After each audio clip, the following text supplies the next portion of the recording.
देखिए OMR sheet कुछ इस तरह से ही आपको देखने को मिलेगी।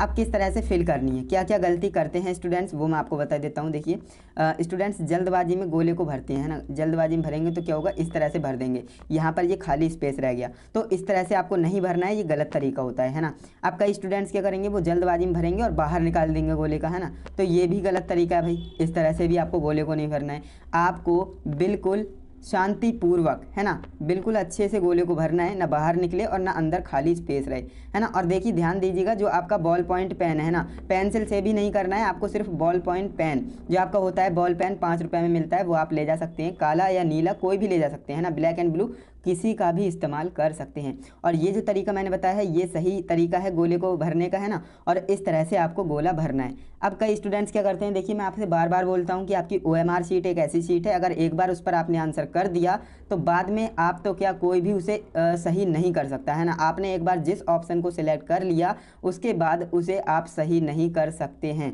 तो इसीलिए मैं आपको बोलता हूँ, जब तक आप 100 नहीं 101% श्योर ना हो जाएं कि हाँ इस क्वेश्चन का यही ऑप्शन सही है, तब तक आप उस गोले को भरें ही ना। मैं क्यों बोल रहा हूँ, ऐसा इसलिए बोल रहा हूँ क्योंकि इंस्ट्रक्शन में हमें क्या बोला है, देखिए ध्यान से सुनिएगा। OMR शीट पर उत्तर अंकित करने के बाद, पश्चात का मतलब होता है बाद, है ना, OMR शीट पर उत्तर देने के बाद उसे काटे नहीं, उसे इरेज ना करें और वाइटनर का प्रयोग ना करें।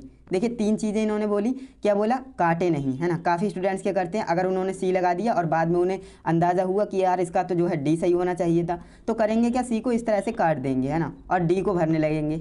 देखिए मैं आपकी जानकारी के लिए बता दूं, जो OMR शीट होती है ना, वो कोई टीचर चेक नहीं करते हैं। आपकी OMR शीट कोई टीचर चेक नहीं करते हैं, बल्कि ये मशीन द्वारा चेक की जाती है। और अगर आपने एक से ज़्यादा गोले को भरा रहेंगे तो वो हो सकता है मशीन चेक भी ना करे, है ना, तो ऐसा भी पॉसिबल है। तो इसीलिए आपको बोल रहा हूँ, सिर्फ एक गोले को ही भरना है और सही से भरना है। मैंने आपको बताया इस तरह से काट कर आप दूसरा फिल नहीं कर सकते, तो इसीलिए बोला है कि काटे नहीं, है ना, इरेज ना करें। अब इरेज आप कैसे करेंगे भाई, इरेज ना आप जो है रेजर से इरेज कर सकते हैं या फिर आप जो है वाइटनर से इरेज कर सकते हैं। तो इन्होंने साफ साफ बोल दिया भाई कि इरेज भी ना करें और वाइटनर का भी इस्तेमाल ना करें, जो कि आप जानते हो भाई वाइटनर का बोर्ड एग्जाम में यूज़ नहीं होता है। क्लियर है, ये इंस्ट्रक्शन काफ़ी ज़्यादा इंपॉर्टेंट है। अगर स्टूडेंट इसे अच्छे से समझ लेते हैं तो मिस्टेक नहीं करते अपने बोर्ड एग्जाम में, है ना। और जो इन्हें स्किप करते हैं भैया, वो तो डेफिनेटली कोई ना कोई मिस्टेक करेंगे ही करेंगे। मैं इसीलिए आपको ये इतनी आराम से ये सारी चीज़ें बताई, क्योंकि ये अगर आपने समझ लिया तो आप जो है कभी मिस्टेक नहीं करने वाले।